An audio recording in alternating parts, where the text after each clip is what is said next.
That was while this court gave him a second opportunity after he had been convicted for growing 63 live marijuana. He states he isn't a threat to society at large, that some of these other people in jail are much more of a threat. But I would argue, and I think the jury found, and I think anybody listening would agree that it's a huge threat to society to get on a phone conversation with people from all over the country, tell them to come to Charleston, West Virginia, shoot our police, kick our elected officials out of office, and take over the government, liquidate our assets. That's a huge threat, I would argue. This defendant was given an opportunity on bond. He absconded. There was a caveat issue. He didn't turn himself in, and he fled. He didn't show up. This defendant was given an opportunity on home confinement. And as I've already stated, what they do on home confinement, plot to take over the government, ask people to come down and shoot our police, kick our political or elected officials. For these reasons, Your Honor, I don't think there's any option but to send Thomas Deegan to jail. I think whenever I look at this, and he took a plea and was sentenced to 1 to 5 years for 63 live marijuana plants. But then what he did, you could argue, was much worse than trying to create all this violence and make these terroristic threats in our home state. And all the court can give him is a 1 to 3.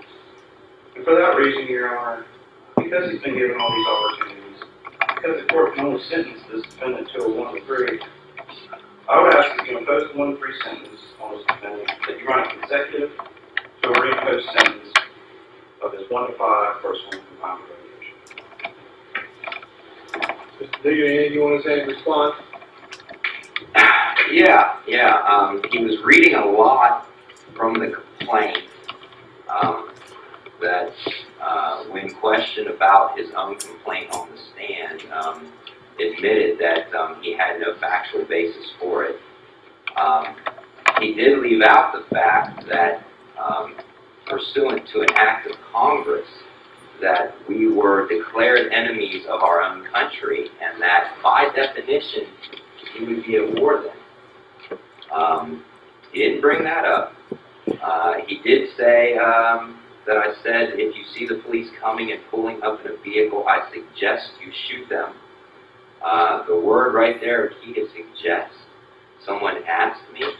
This was a discussion that was over the course of, I believe, 10 or 12 phone calls that, as I had stated to the jury, it was like taking a 2-minute segment out of a 10-minute call. It was an educational process to where the people were informed of what had happened, why the egregious violations of our constitutions were happening nationwide, and people wanted to know, based upon the case that is still open in the Supreme Court of Appeals that I am a plaintiff in, concerning violations of the Constitution by the state government and the elected officials thereof, how you go about correcting something when the ones that are in charge are the criminals. And so there was an open dialogue.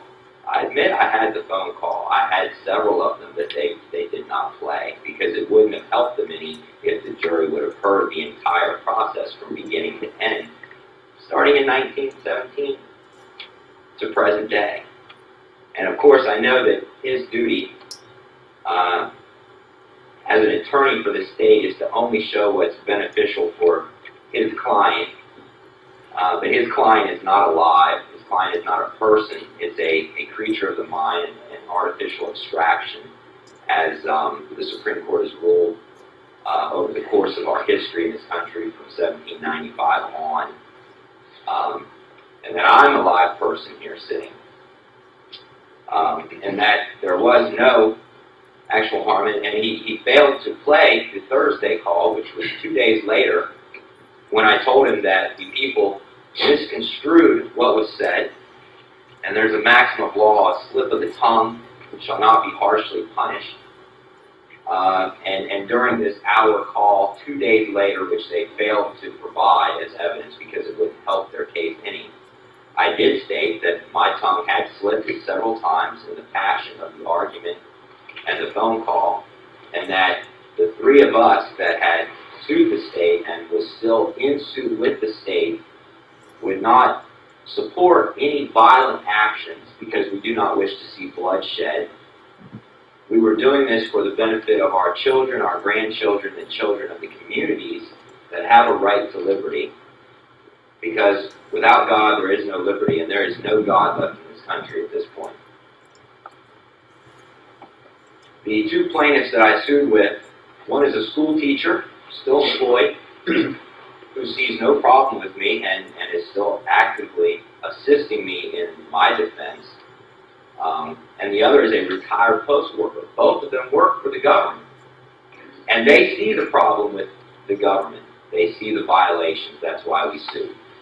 And the Thursday call was our apology for things getting out of hand, as those in government need to have bigger budgets. They like to incite things in people.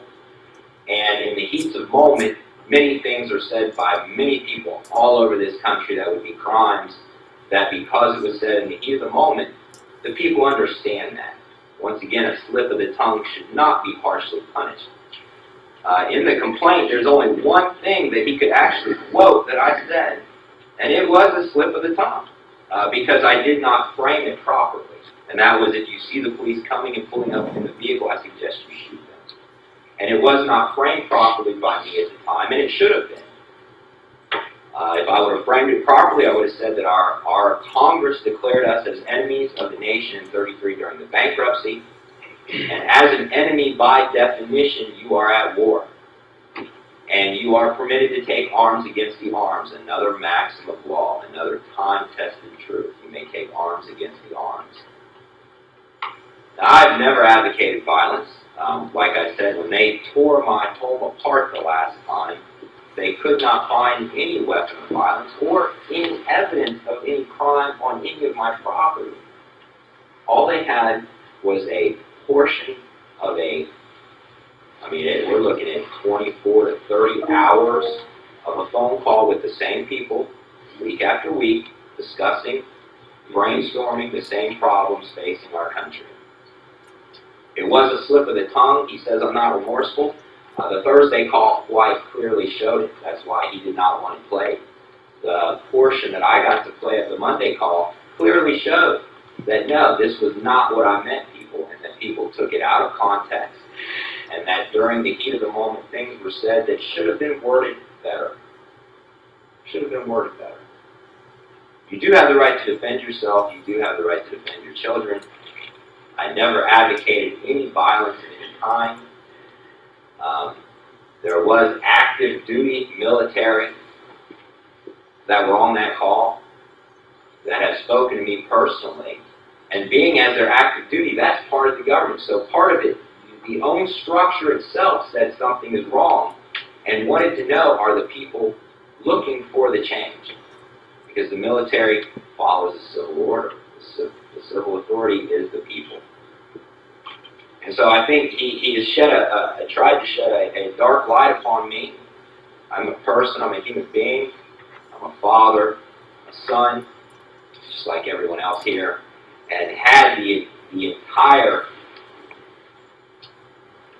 educational conference been played, as I did, and I did give him the entire, and I did wish to see all of them in there to be played. Of course, once listening to it, I realized that the court would rule that a lot of it had to do with the law, and that the people can't understand the law, and that's better left for the judges and the lawyers.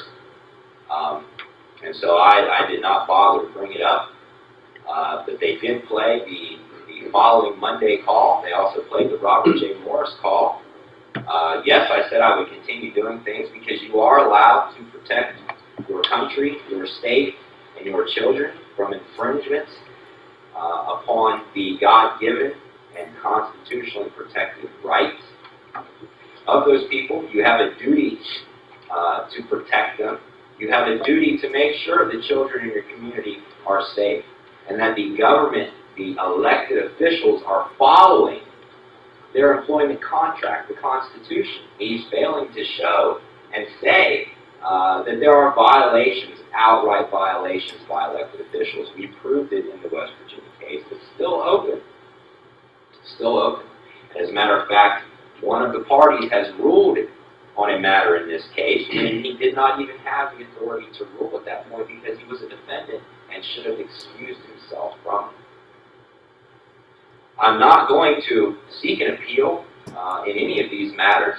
I simply wanted the record corrected on both the PSI and other things. I wanted it so that I would have a chance to state what I thought, not just what the state and its employees thought throughout the record. I do not wish an appeal. I'm not going to waste the time of an appeal. There is nowhere to appeal it to at this point. And even if there was, I still wouldn't appeal it. It is what it is at this point.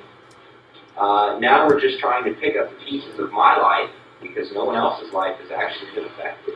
The trooper's life was not affected. The gentleman from the Fusion Center's life was not affected. There was not a single government official whose life was affected.